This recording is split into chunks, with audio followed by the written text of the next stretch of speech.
有獨家唔爆就唔好做新聞啦。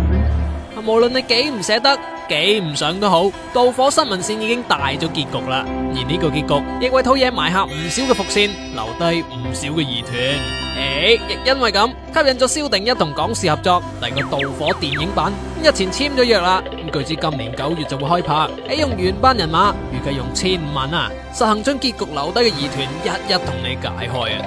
係啊，好開心啊，因為我本身係導火新聞線嘅粉絲嚟嘅，盡量都係要原班人馬，因為我覺得呢啲戲原班人馬係最緊要嘅，包括咗變身嘅潘萬雄啦，咁因為佢係成個戲嘅，我都係靈魂人物嚟嘅。